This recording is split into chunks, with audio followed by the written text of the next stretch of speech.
High বন্ধুরা, আজকে আমরা কথা বলবো গাঁদা ফুল গাছ নিয়ে। তো দেখো সবাই কত ফুল এসছে গাঁদা ফুল।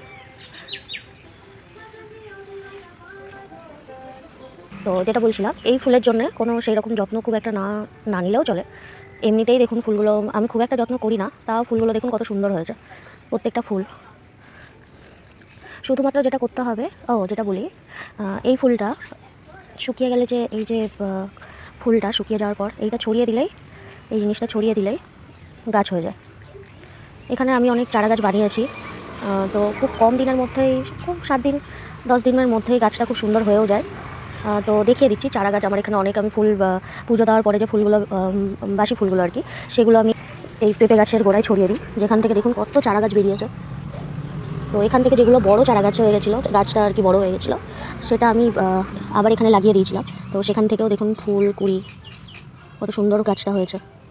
এই গাছটাও আমি কিছুদিন আগে পুঁতেছি ওই চারা গাছ থেকে। তো এটাও দেখুন কত সুন্দর হয়েছে, কত বড় হয়েছে। দেখুন কুড়িগুলো কত সুন্দর এসছে, প্রত্যেকটাতে কুড়ি চলে এসছে।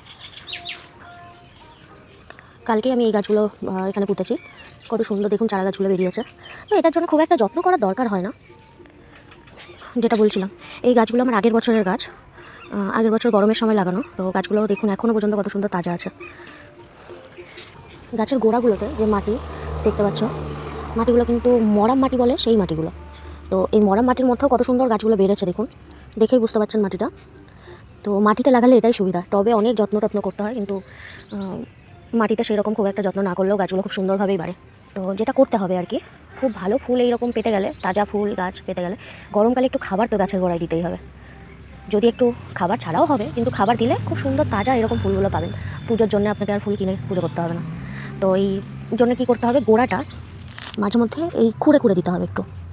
যদি আপনাদের সময় থাকে একটু খুঁড়ে দেবেন, তাহলে গাছটা আর একটু ভালোভাবে বাড়বে, তাড়াতাড়ি বাড়বে। আর যদি সম্ভব হয়, সার 10-26 বা ডিএপি ঘরে তো থাকেই, মাঝে মধ্যে অনেকজনের ঘরেই থাকে গাছের জন্য। তো সেগুলো যদি মনে হয় তো 1 চামচ 1/2 চামচ করে একটু ছড়িয়েও দিতে পারেন। যদি না দেন, খোল থাকলে খোল পচিয়ে সেটাও দিতে পারেন, বা পাউডারটাও ইউজ করতে পারেন। আর যদি সেটাও না দেন, শুধুমাত্র জল দিন গাছের গোড়ায়। গরমকাল তো গাছের একটু খাবারটা দরকার হয়।